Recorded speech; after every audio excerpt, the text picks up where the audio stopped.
નમસ્કાર વિદ્યાર્થી મિત્રો, હું છું આર્યન પટેલ અને તમે જોઈ રહ્યા છો ક્લેવર એકેડેમી યુટ્યુબ ચેનલ. તો આજના વિડીયોની અંદર આજે આપણે જોવાના છીએ ધોરણ 11 વિષય સ્ટેટ મોસ્ટ આઈએમપી પેપર જોવાના છીએ. એટલે કે હું તમને છેલ્લે કેટલાક દાખલા, કેટલીક થિયરી આપીશ, એ જ તમારી પરીક્ષાની અંદર આવશે. છેલ્લે આટલું કરતા જોજો, ઘણો બધો લાભ થશે, ઘણું બધું મદદરૂપ થશે. કારણ કે આખો રવિવાર તમારી જોડે પડ્યો છે. એક દિવસ તમારું રિઝલ્ટની અંદર બહુ ઘણો મોટો ફેરફાર કરી શકે છે.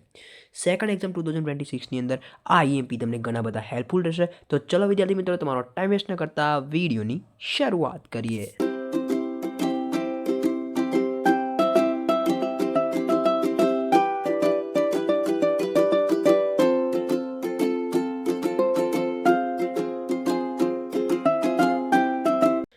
તો વિદ્યાર્થી મિત્રો, તમારો ટાઈમ નહીં લઉં, ખાલી 6 થી 7 મિનિટ આપજો. ફટાફટ આપણે જોઈ લઈએ. અહીંયા કવર કરી દઈએ. સેક્શન નંબર એ તમારો 10 માર્ક્સનો રહેશે, એ તમારે સ્વાધ્યાયમાંથી કરવાના. સેક્શન નંબર બી 5 માર્ક્સનો, એ બી તમારે સ્વાધ્યાયમાંથી કરવાના. ઓકે. જો તમારી જોડે ટાઈમ હોય તો નીચે કમેન્ટ્સની અંદર કરજો, તો આપણે તમારી માટે સેક્શન એ અને બીના MCQ VSQ લઈને આવી જઈશું તમારી માટે સ્પેશિયલ. ઓકે, ચલો. સેક્શન CDEF તો કવર કરવાનો જ છું, શું આવવાનું છે તમામ વસ્તુ કવર કરી દઈશ. સેક્શન નંબર સીની અંદર ચેપ્ટર નંબર 1માંથી ઓનલી વન થિયરી આવવાની છે. થિયરીમાં શું પૂછાઈ શકે? પ્રાથમિક અને ગૌણ માહિતીનો તફાવત પૂછાઈ શકે, ગુણાત્મક અને સંખ્યાત્મક માહિતીનો તફાવત પૂછાઈ શકે, અને કોક્સ્ટન અને કાઉડન દ્વારા અપાયેલ આંકડાશાસ્ત્રની વ્યાખ્યા 3 તૈયાર કરવાના રહેશે તમારે. ઓકે, સમજી ગયા? વાત કરી દઈએ વિદ્યાર્થી મિત્રો ચેપ્ટર નંબર 2ની. ચેપ્ટર નંબર 2ની આપણે વાત કરીએ તો સેક્શન સીની અંદર તમારે પેજ નંબર 60ની અંદર જે દાખલા આપેલા છે, ક્વેશ્ચન 7, 9, 10, 11, આ 4 દાખલા કરવાના રહેશે.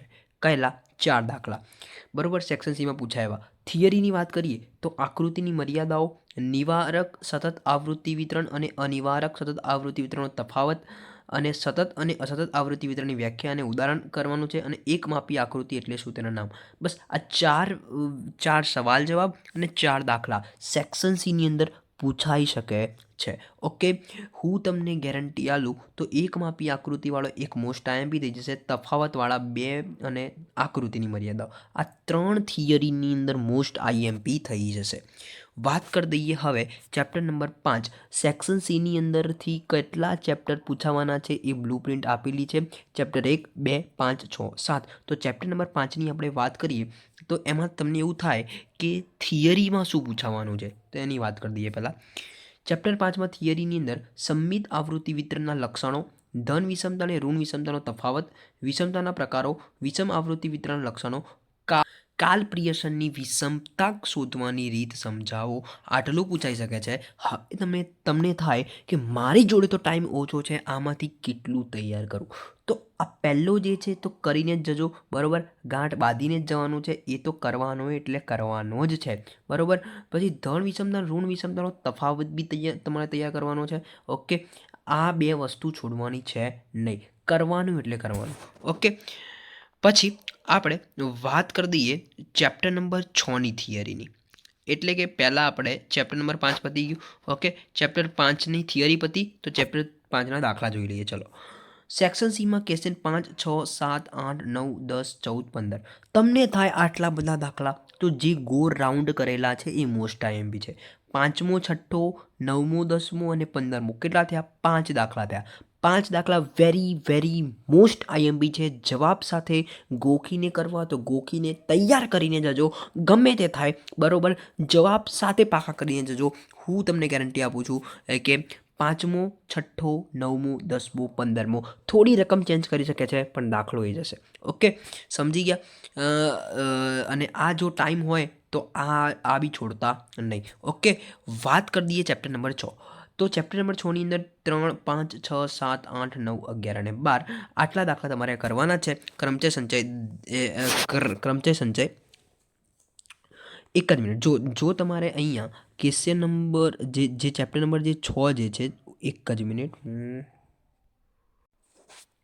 તો જો હું તમારી માટે સ્પેશિયલ ચોપડી ખોલીને ચેપ્ટર નંબર 6 ક્રમચય સંચય દ્વિપદી વિસ્તરણના મોસ્ટ આઈએમપી દાખલા શોધવા ગયો હતો. ઓકે, તો જો અહીંયા આપણે સેક્શન સીની વાત કરી દઈએ તો આમાં 6, 7મો, જે છઠ્ઠો સાતમો જે છે બરાબર, નવમો, 11મો, 12મો, આ 1 2 3 2 5 દાખલા વેરી વેરી આઈએમપી થઈ જશે બરાબર. 11મો 12મો દાખલો જે છે પત્તાવાળો દાખલો છે. ઓકે, સમજી ગયા તમે. ઓકે, છઠ્ઠો સાતમો નવમો 11મો 12મો અને આ ડોલ્સવાળો દાખલો. ઓકે, અને છઠ્ઠો સાતમો જે મેંગોવાળો જે દાખલો જે છે. ઓકે, છઠ્ઠો સાતમો નવમો 11મો 12મો આટલા વેરી વેરી આઈએમપી થઈ જશે. ચેપ્ટર નંબર 7માંથી મોસ્ટ ઓફ થિયરી પૂછાતી હોય છે, આપણે જોઈ લઈએ છીએ. ચલો ચેપ્ટર નંબર 6ની પહેલાં આપણે થિયરી જોઈ લઈએ. ચેપ્ટર નંબર 6ની થિયરીમાંથી એક જ પૂછાશે, એ છે દ્વિપદી વિસ્તરણના લક્ષણો. શું પૂછાશે? દ્વિપદી વિસ્તરણના લક્ષણો. ઓકે, ચેપ્ટર નંબર 7ની વાત કરી દઈએ તો એની અંદરથી મોસ્ટ ઓફ થિયરી પૂછાતી હોય છે. દાખલા બી તો તમને કહી દઉં છું. ઓકે, એ આગળ આવશે, સેક્શન ડીમાં આવશે. સેક્શન સીમાં દાખલા પૂછાતા નથી, થિયરી પૂછાય છે. તો આદર્શ નિદર્શનના લક્ષણો, સરળ યાદચ્છિક નિદર્શ પસંદ કરવાની રીતો, નિદર્શ તપાસ ક્યારે કરવામાં આવે છે બરાબર, અને વિવિધ નિદર્શ પદ્ધતિના નામ. આ વેરી વેરી આઈએમપી તમારો થઈ જશે. સમષ્ટિ અને નિદર્શ તપાસનો તફાવત, સ્તરિત યાદચ્છિક નિદર્શનમાં સ્તરની વ્યાખ્યા. આમાંથી વિદ્યાર્થી મિત્રો મોસ્ટ આઈએમપી હું તમને કહું શું, તો આમાંથી તમારે સમષ્ટિ અને નિદર્શનો તફાવત કરવાનો છે. વિવિધ નિદર્શ પદ્ધતિના નામ 2 થઈ ગયા, 2 તો મોસ્ટ આઈએમપી થઈ ગયા. ત્રીજો આદર્શ નિદર્શના લક્ષણો, અને ચોથો છે નિદર્શ તપાસ ક્યારે કરવામાં આવે છે. આમાંથી આ 2 આદર્શ નિદર્શન લક્ષણો, નિદર્શ તપાસ ક્યારે કરવામાં, 2 થઈ ગયા. અને બીજા વિવિધ નિદર્શ પદ્ધતિના નામ અને સમષ્ટિ નિદર્શનનો તફાવત. Okay, complete. અહીંયા તમારું સેક્શન નંબર સી કમ્પ્લીટ થયું. શું કમ્પ્લીટ થયું? Section C. સેક્શન ડીની વાત કરી દઈએ તો ચેપ્ટર નંબર 2ની આપણે વાત કરીએ તો સેક્શન નંબર ડીમાં 9મો 11મો 12મો 13મો અને 14મો વધારે દાખલા આપ્યા નથી, જોઈ લેજો. ક્વેશ્ચન 9 11 12 13 14. ઓકે, ચેપ્ટર નંબર 5ની વાત કરીએ 7મો 8મો 9મો 11મો 12મો અને 13મો બરાબર. કે ચેપ્ટર નંબર 6ની વાત કરીએ ક્રમચય સંચયની અંદર 13મો 14મો 15મો ઓનલી 3 દાખલા. ચેપ્ટર નંબર 7ની આપણે વાત કરી દઈએ તો સેક્શન નંબર ડીની અંદરથી 13મું 15મું 18મું 19મું 20મું. ઓકે, નિદર્શના દાખલા મેં તમને કીધું હતું સેક્શન ડીમાં આવશે. ઓકે, વાત કરી દઈએ હવે તમારું આવશે સેક્શન નંબર ઈ. શું આવશે? Section E. સેક્શન ઈની આપણે વાત કરીએ તો એમાંથી ત્રીજું અને છઠ્ઠું ચેપ્ટર પૂછાય છે. તો પહેલું, બીજું, ત્રીજું, પાંચમું અને આઠમું સેક્શન ઈની અંદરથી કરવાનું છે. ક્યાંથી કરવાનું છે? સેક્શન નંબર ઈમાં. જે તમારું ચેપ્ટર નંબર 3 હોય એમાં સેક્શન એ આપ્યું હોય, બી આપ્યું હોય, સી આપ્યું હોય, ડી આપ્યું હોય, ઈ. તો સેક્શન ઈની અંદરથી પહેલું, બીજું, ત્રીજું, પાંચમું અને આઠમું. તો એમાંથી મોસ્ટ આઈએમપી દાખલા કયા? પહેલું, બીજું અને ત્રીજો. આ 3 very very very very most IMP હશે. ઓકે, સેક્શન ઈમાં તમને ખબર પડી ગઈ. સેક્શન ઈની અંદર કઈ માથાકૂટ હોય તો જોઈ લેજો. ઓકે, જે મેં તમને આ દાખલા આપ્યા, આ ક્વેશ્ચન 9 11 12, એ સેક્શન ડી. જેમ કે ચેપ્ટર નંબર 2 હોય તો એ, બી, સી અને ડી. સેક્શન ડીની અંદરથી આ દાખલા છે. આ સેક્શન ડીની અંદરથી દાખલા છે. ચેપ્ટર નંબર 5ની અંદરમાં જવાનું, એમાં સેક્શન ડી ખોલવાનો, આ એના દાખલા છે. ચેપ્ટર 6ની અંદર સેક્શન સીમાં છે બરાબર. સેક્શન સી 13 14 15 તમારું કન્ફ્યુઝન ના થાય એના માટે. અને ચેપ્ટર નંબર 7ની અંદર સેક્શન ડી, એની અંદર આ દાખલા. ઓકે, આઈ હોપ કે તમે સમજી ગયા છો. હવે આપણે જોઈ લઈએ સેક્શન નંબર ઈ. એની અંદરથી મેં તમને ચેપ્ટર નંબર 6માં આપણે કહી દઉં ક્રમચય સંચય દ્વિપદી વિસ્તરણની અંદર સેક્શન નંબર ડીની અંદરથી હું તમને ખાસ રીતે કહી દઉં છું, યુગલવાળો જે દાખલો જે છે એ તમારો વેરી વેરી આઈએમપી થઈ જશે. પછી એક જે છોકરાઓ, 2 છોકરાઓને એક છોકરી કેવી રીતે ગોઠવી, એક સાથે કેવી રીતે ગોઠવાય, એ લગભગ બીજો છે.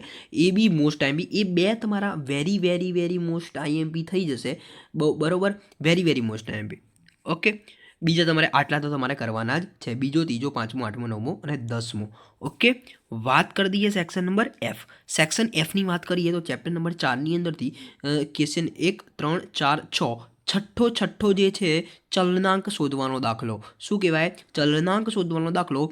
Very very very most IMP પૂછાશે જ. Okay, chapter number 5 section F. આ એફની વાત કરું છું. ઓકે, સેક્શન એફની અંદર ચેપ્ટર 5માં જવાનું, A B C D E F આપ્યું હોય. સેક્શન એફમાં જવાનું ચોપડીની અંદર, એમાં બીજો, ચોથો, પાંચમો, સાતમો અને 10મો કરવાનું.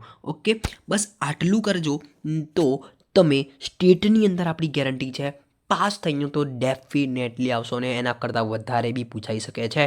ઓકે, તો વિદ્યાર્થી મિત્રો બહુ ઘણું બધું મોસ્ટ ઓફ આમાંથી પેપર આવશે. ઓકે, અને પેપર પત્યા પછી મને કહેજો કેટલા માર્ક્સનું આવ્યું. વિડીયો પસંદ લાગે તો લાઈક કરજો, ચેનલની અંદર નવા ચેનલ સબસ્ક્રાઈબ કરજો, બે લાઇકન જલ્દી પ્રેસ કરજો. મળીશું નેક્સ્ટ વિડીયોમાં. ત્યાં સુધી good bye, take care, all the best. નીચે કમેન્ટ્સ જરૂરથી કરજો કે આવતીકાલે તમારું એટલે કે મંગળવારે પરમ દિવસે મંગળવારે કયું પેપર છે?